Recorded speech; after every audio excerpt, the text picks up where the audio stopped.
Are you looking for a new renter for your rental housing? And after reviewing some applicants, found one that you love, but what about some that maybe didn't qualify for the rental housing or that don't meet your rental criteria? How do you inform them and how do you ensure that you remain compliant with federal fair housing laws and the Fair Credit Reporting Act? My name is Casey Miller. I work with Rentec Direct property management software. I'm also a landlord, a real estate investor, and I've been writing about rental related topics for over a decade on the Rentec Direct blog. Today we're going to talk about how to legally deny a rental applicant after you perform tenant screening for your rental property. Now, when it comes to denying a rental applicant, it's really important that you follow best practices and stay compliant with federal regulations in terms of how you inform a rental applicant if they've been denied rental housing with one of your properties. If you use any consumer report, like a credit report, a criminal background report, an eviction history report, and you make a denial based on information in that report, you must provide an adverse action letter to that rental applicant.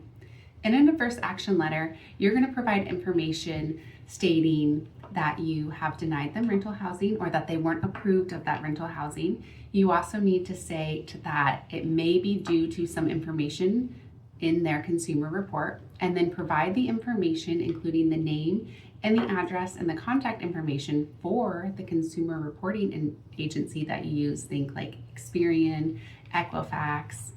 And then you also need to inform them that they are entitled to access a copy of that report based on the contact information that you provide.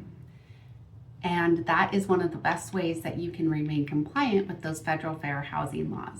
Another thing that's important about an adverse action letter is that it can help you avoid discrimination claims because you are clearly stating that the rental applicant did not meet your rental criteria based on information that was found in some of these consumer reports. Perhaps they didn't have the appropriate credit score, or their debt to income ratio doesn't meet your rent income requirements, or they have their criminal background shows a conviction for a violent crime that would make them dangerous to live at your property, or their eviction history report shows that they have a history of past evictions and you live in a state where you can use that information to make a screening decision.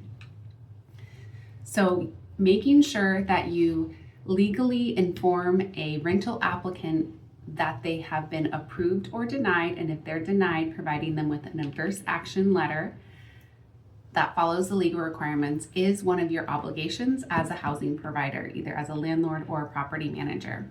Now, if you denied them housing because they didn't meet one of your other rental criteria, like their income didn't meet your threshold, or they had a bad landlord reference, you might not have to provide them with an adverse action letter, but if you still pulled consumer reports and access them and then also made a housing decision based on some other information, it's still a good idea to provide those adverse action letters to them because you are acknowledging the fact that you pulled consumer reports, you're acknowledging that they didn't meet the criteria to live at your housing, meet the rental housing criteria that you established, and you can give them information about what it was that had you deny them, or you can keep it pretty general and just say you didn't get approved for this property.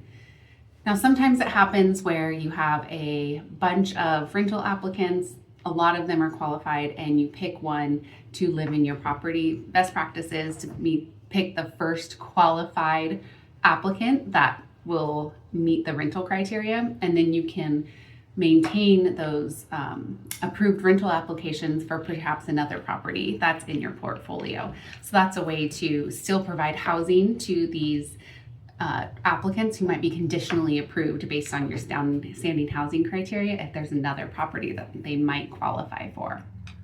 Hopefully that gives you some good information about the basics of when and how you need to provide an adverse action letter when you deny rental housing based on information you find in a consumer report, like a criminal background check, a credit report, and an eviction history report. My name is Casey. I work with Rentec Direct property management software. You can always find more great tips about how to be a great landlord, best practices for property management, and how to maintain that landlord-tenant relationship on the Rentec Direct blog. Follow me there.